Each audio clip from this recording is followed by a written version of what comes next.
Įvairialypė, įvairiatautė, įvairiakalbė ir vis kitaip įvairi Europos Sąjunga, jos džiaugsmai ir vargai neišsemiamas šaltinis kino kūrėjams. Kasmet Europos parlamentas išrenka ir įteikia Liuks kino apdovanojimą filmui, iliustruojančiam arba keliančiam klausimus apie esmines Europos vertybės, žemyno kultūrinę įvairovę.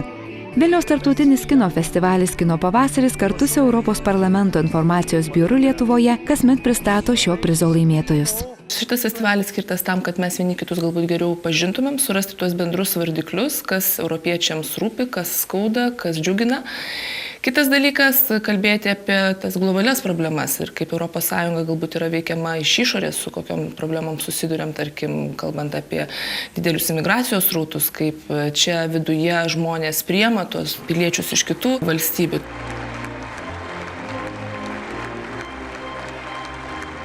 Rudenį europarlamentarai išrinko 2012 metų Liuks kino apdovanojimo laimėtoją, kuriuo tapo italų režisieriaus Andrea Segre filmas Jo sono lì.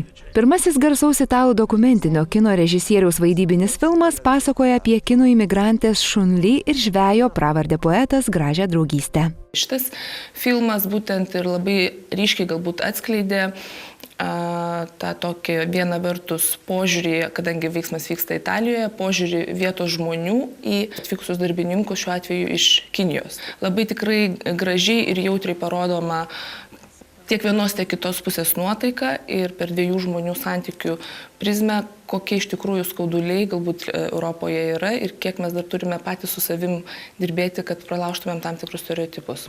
Laureatui skiriama Europos parlamento parama, kurios lėšomis filmas subtitruojamas visomis oficialiomis bendrijos kalbomis ir pritaikomas regos bei klausos sutrikimų turintiems žiūrovams.